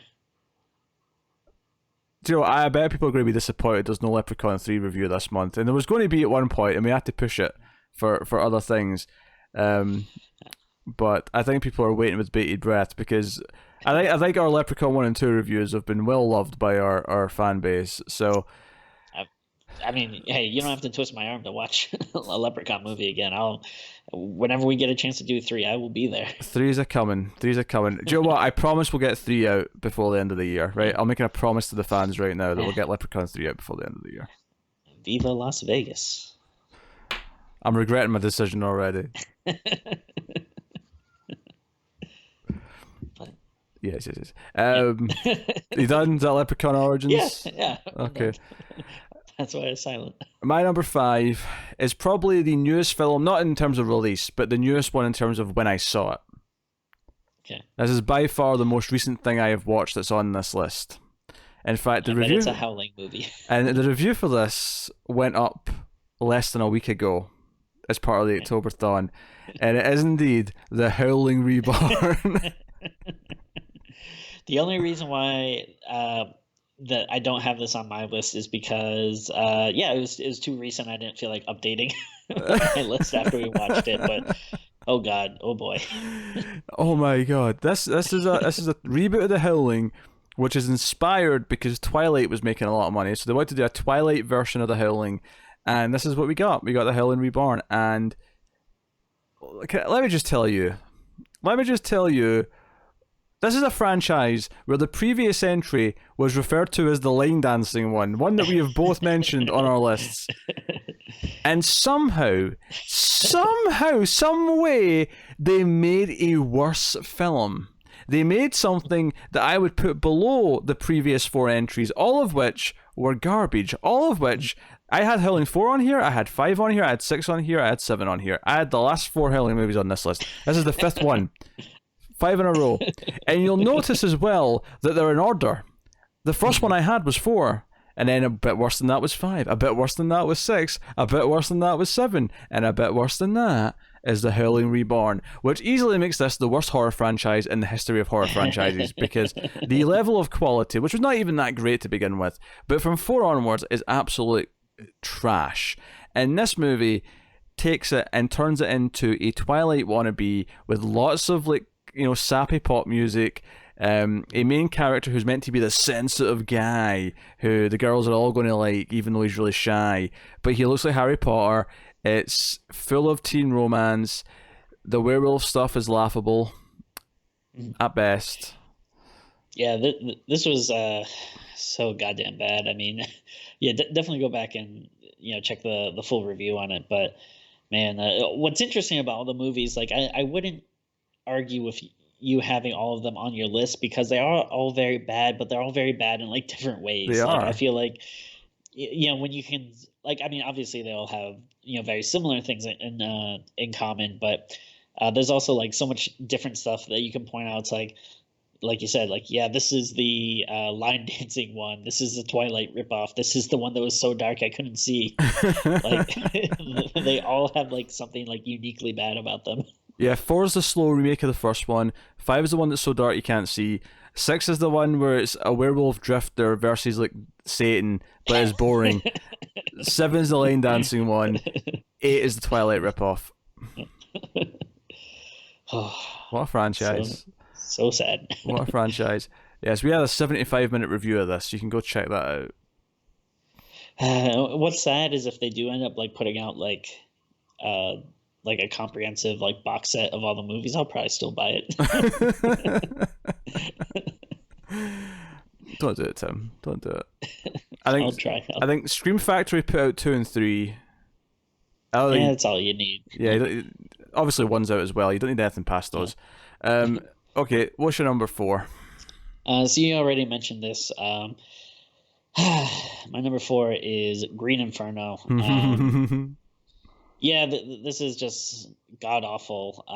It's it's something that makes me mad. I felt like my time was wasted watching it. The direction's bad. Like it looks cheap. I'm sorry, but the actors are not very good. The storyline is so like laughable in parts. Like again, like yeah, a guy just like randomly masturbating at one point is so stupid. And I even hated when you would hear like Eli Roth talk about it because whenever he did like stuff about the movie, he always said like, yeah, I got this idea, like what would it be like if cannibals got the munchies? And like that's just such a stupid stonery idea for a movie that just doesn't work. And again, like yeah, like there's weird cultural stuff and like it did seem like it had like weird ideas where like the environmentalists were kind of like the bad guys and the like corporation like ends up saving them in the end. That's like the company that's like destroying the rainforest like ends up saving them. Like what the hell is that saying? And then and yeah, you mentioned like the horrible like mid credit scene, but also remember in the credits how everyone had their Twitter handles. Handles yeah, next to them. Like, you're right. That's so goddamn stupid. I forgot about that. like obviously it doesn't really affect the movie, but it just stands out to me as just like something really dumb. And the thing about the post credit scene or the mid credit scene that always gets me is that it's like a spy movie where there's like satellite footage and stuff, Yeah. and like it zooms into something on the location, and it's so weird and out of tone with the rest of it. No, can't fault it. And also, I got to give it credit that we still get hates or hateful comments on our review of this one. We do. We literally get told F you on some variation thereof in multiple languages like every week, like multiple times a week, which is easily very bizarre. Yep, some people are really upset as. My number 4. Don't think it. Oh. Don't say it. Oh no! Be careful. The Bye Bye Man, the movie in which if someone utters the words "the Bye Bye Man," the Bye Bye Man will appear and like kill them or whatever. My favorite part of this, and I say favorite, ironically, of course, is that at one point someone goes to the library because no one has a computer at home. Because why would they have a computer at home in 2017? But someone goes to the library and searches on Google, or their fake version of Google, the Bye Bye Man, and it turns up with 0 results. Google says to them there are 0 matches for this term. And you're telling me that the phrase the Bye Bye Man, which are 2 very common words, in fact, wouldn't find something? Yeah, and that's insane. No movie, no. And I was alone in the theater for this. I remember sitting there and just constantly looking at my phone to see what time it was. To like, are we nearly done yet? Is it almost over? How much time do I have left? I was desperate to get out of there. I remember this was the theater, which it was actually fairly packed. It was a lot of young kids, but they were I remember someone had a basketball that they kept dribbling throughout the movie. Another person had a skateboard that they were like riding up and down on. It was crazy. It's more eventful in the movie, at least. Yeah. Oh no, that's the bye bye, man. You knew it was coming. Yeah. You knew it was coming. Don't think it. Don't say it. Don't see it. Don't believe it. Don't do it. Just don't do it. Ted, what's your number 3? So my number 3 is something that we'll probably have to end up doing soon because we just did the first one recently. But again, this is a movie that just makes me angry thinking about it, and that is Creepshow 3. Oh. So our first Creepshow movie review went up earlier in the month, and spoiler alert for that. I love it. It's like one of my favorite movies. The sequel, I think, is still really good. And I think the sequel is, fairly soon after the first one. They were both 80s movies. And then I've heard good things about the second one. I've never seen it though. It's we'll go into it because we'll probably do a review for it shortly. But I like it. It's a shame that there's like a lot less stories. Like there's only like 3 stories. So, but this is one of those things though where it's kind of 2 movies, and then that was it for a long time, and then out of nowhere they made a third one in like a straight to DVD thing in like the early 2000s, maybe early mid 2000s or so.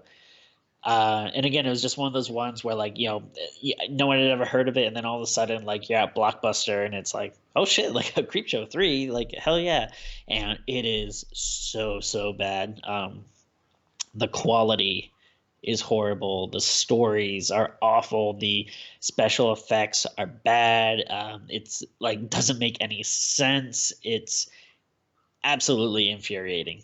It's really, really bad. I don't know what happened, but it had to have been like some random dude. And I think it's, you kind of see this like with a lot of the movies like we mentioned, but like some random person must have gotten like the rights to this somehow and just made the worst movie possible. It is so effing bad. It's like, on a very like with bad movies, we always talk about like, the technical levels where it's like, okay, like, a lot of this was dumb, but hey, at least the person knew how to like light it and where to point the camera and stuff. I feel like this is one of those ones where it's like, even on a very technical basis, like it is not up to par with how you should make a movie. It's very, very, very awful. Wow. Well, my number 3 is one that you've mentioned. Okay. The Darkness. Yes.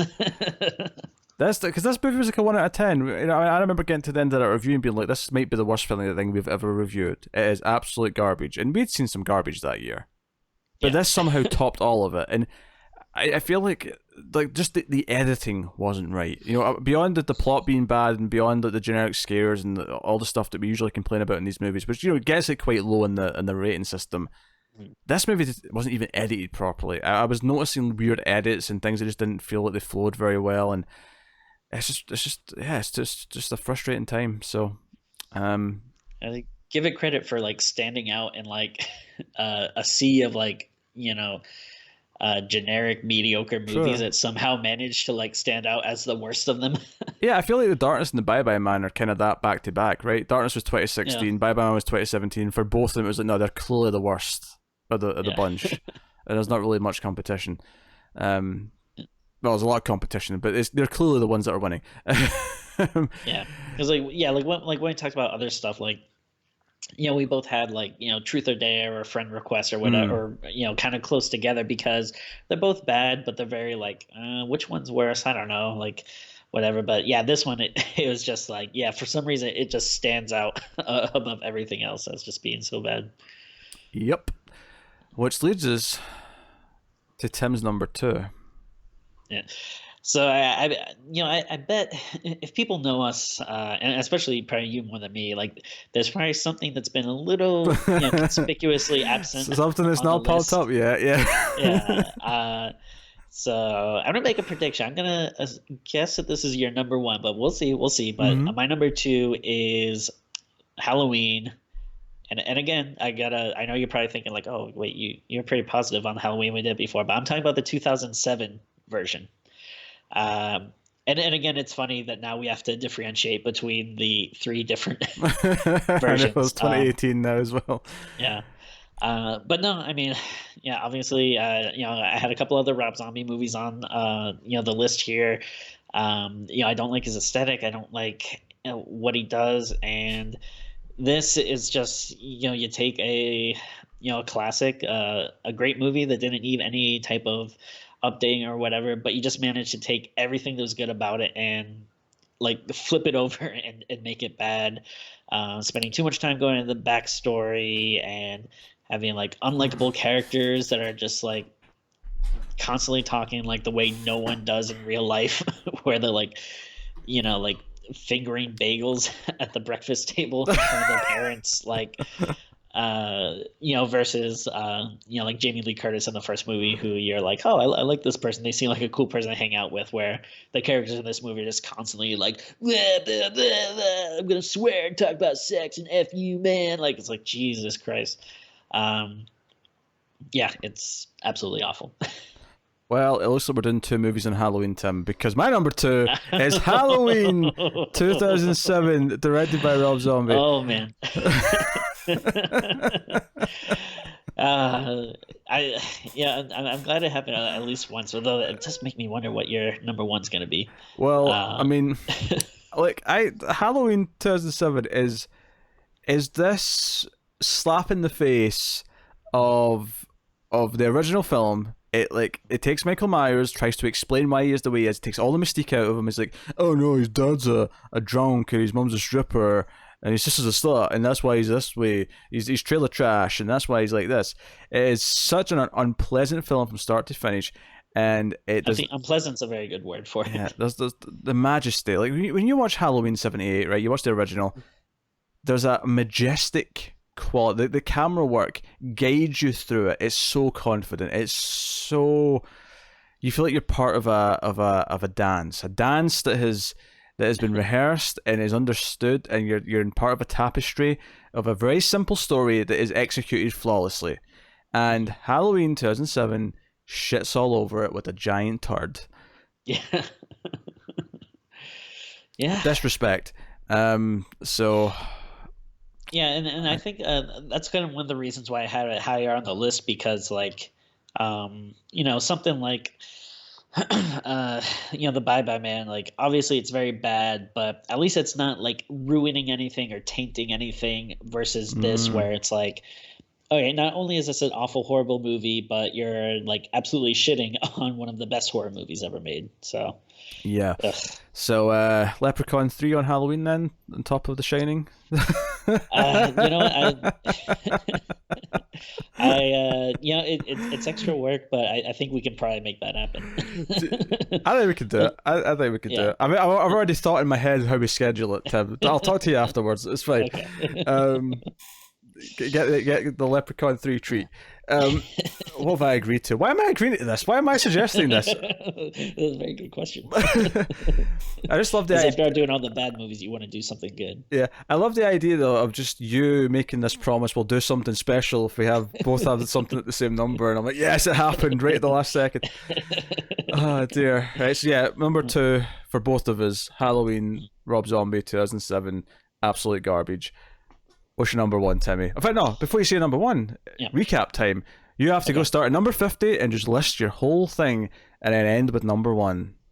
Okay. There you go. Okay, so starting at number 50, I had Cannibal Holocaust, Phantasm Ravager, Annabelle, Paranormal Activity, The Marked Ones, Book of Shadows, Blair Witch 2, 31, Friday the 13th, A New Beginning, The Ward, Resident Evil, Chud, Mary Shelley's Frankenstein, Leatherface, Rings, Ouija, Halloween Resurrection, Freddy's Dead, The Final Nightmare, The Ring 2, Pet Sematary 2019, House of a Thousand Corpses, The Last House on the Left, 1972, Wish Upon, Friend Request, Truth or Dare, VHS Viral, Evil Tunes, Ghost Stories, Jason Goes to Hell, The Final Friday, The Visit, Scream 3, The Forest, Wolf and Ringu, Zero, Book of Blood, Haunting in Connecticut 2, Ghosts of Georgia, Texas Chainsaw Massacre at the Beginning, American Werewolf in Paris, Cell 2016, Howling, The New Moon Rising, Dracula 3D, Saw 4, Darkness, Gallows, House of Dead, Bye Bye Man, Nightmare on Elm Street 2010, Leprechaun Origins, Green Inferno, Creepshow 3, Halloween 2007, and...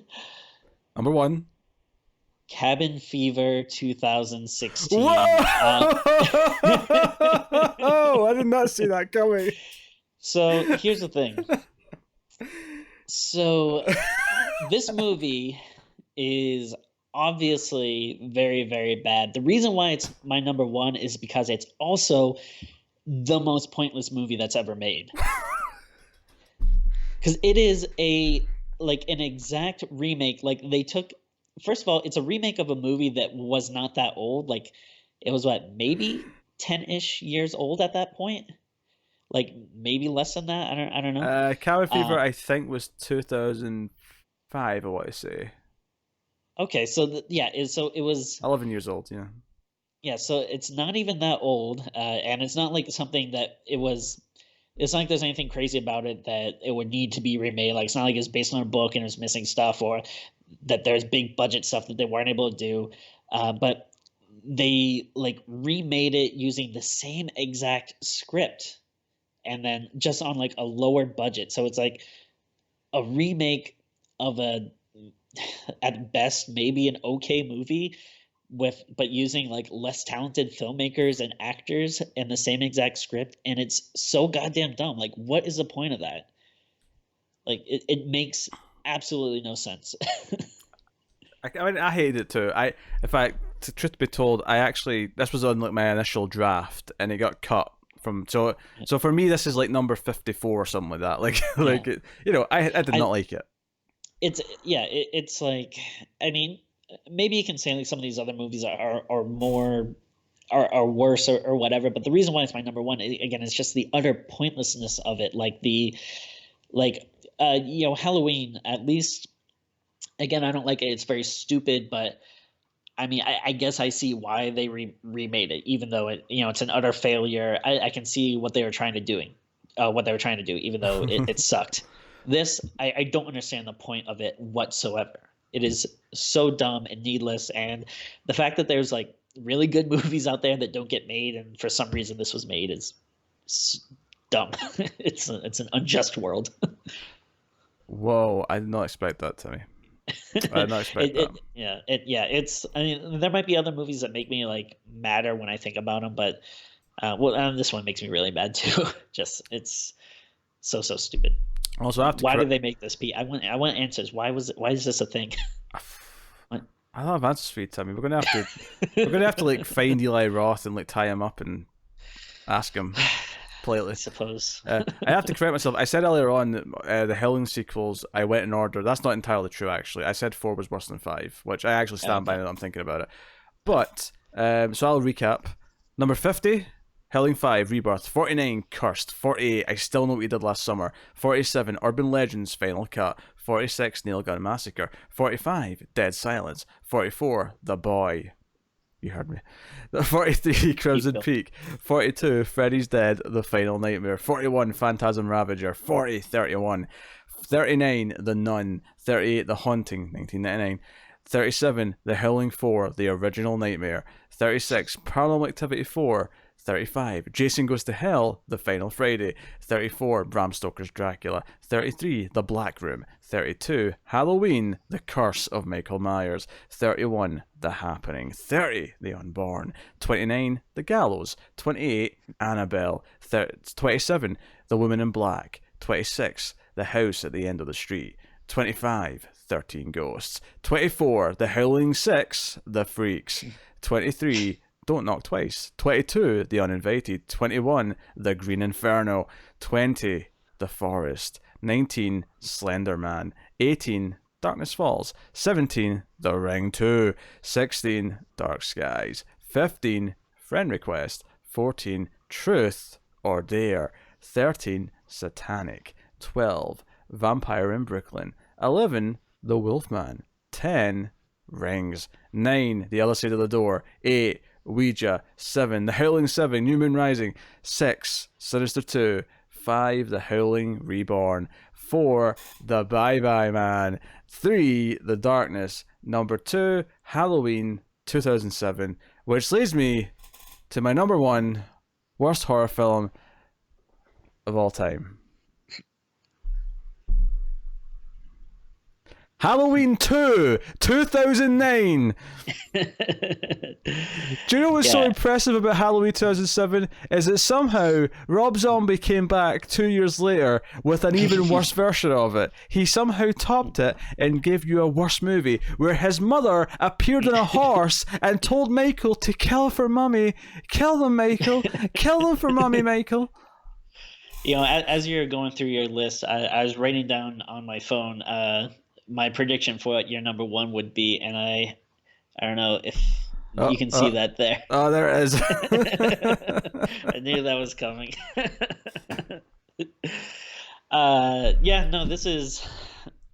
This is really bad as well. I definitely would not don't blame you for putting it on there.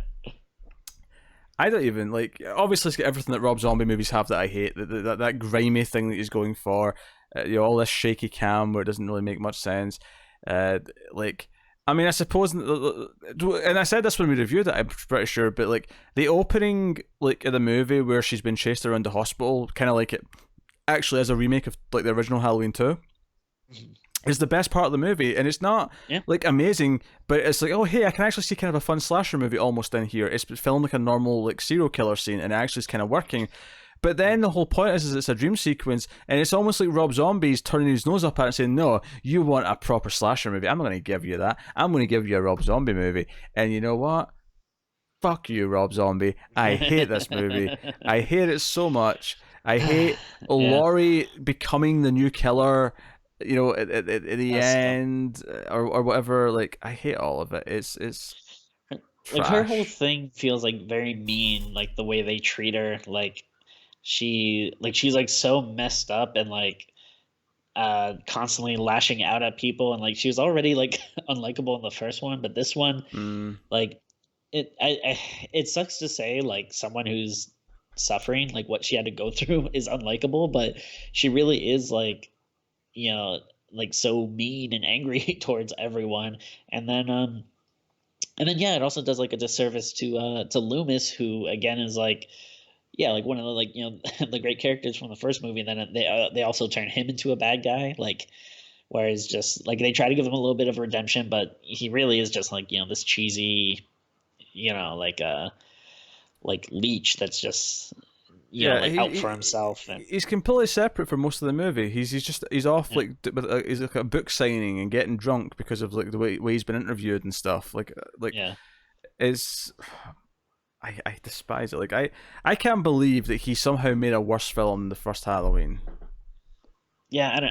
Honestly, I'm not sure which one I dislike more. But well, I'll be honest. It's kind of a coin flip. I debated. I swapped them around like 5 times when I was making this list. Let's be honest. Like I had a tough time deciding which one was worst.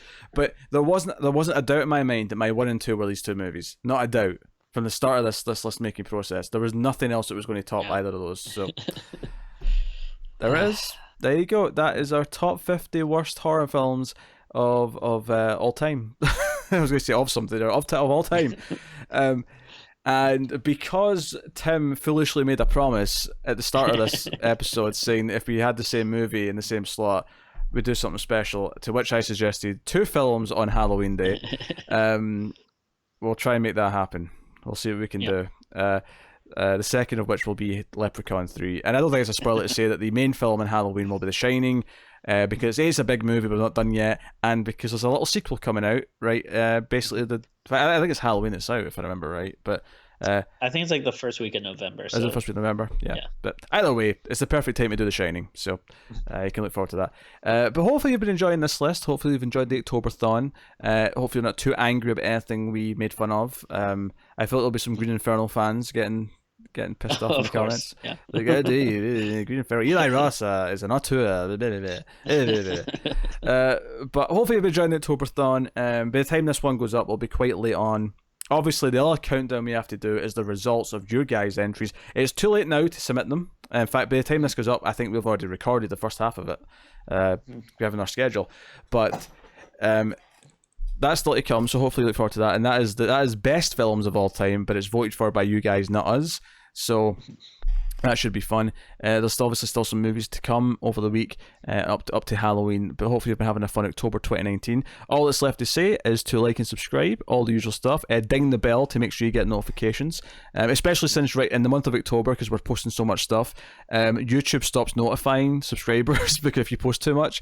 So ding the bell, make sure you get the notifications. But you can do that. You can support us by rating the podcast on Apple Podcasts or wherever you get your podcast from.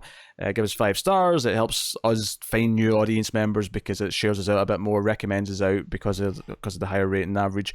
So do that. You can support us financially over at patreon.com/MailFlizzTV. You can do that for as little as $1 per month, and you'll get an exclusive episode of Screams After Minute every month. This month you've had 4 exclusive episodes, but every month you'll get an exclusive episode that's is exclusive to Patreon for $1 per month. You also get access to an exclusive episode of a sci-fi movie podcast that I do with Tara called The Atomic Cinema Experiment, and then there's a couple of other bonuses as well. And then of course at the higher tiers, the $5 tier for example, you get voting rights every month and so on and so on. You can submit movies into the crypt, which is something we've not done much in a while of recently, so I think that'll be something maybe we try and prioritize at least once next month, is getting something from the crypt, or maybe the next vote. Yeah, maybe the next vote will be crypt movies. That's an idea. Yeah, it'll be like a Christmas present to the patrons. There you go. So that is everything basically. Check out all the content we do, but ultimately at this point, if you've made it through the 20 plus episodes of Streams this month, you've been doing well. So I shall simply thank you for being around. Thank you for enjoying the show, and we will see you next time. So thank you very much once again for watching or listening. We always appreciate it. Keep watching scary movies, guys, and we will see you next time.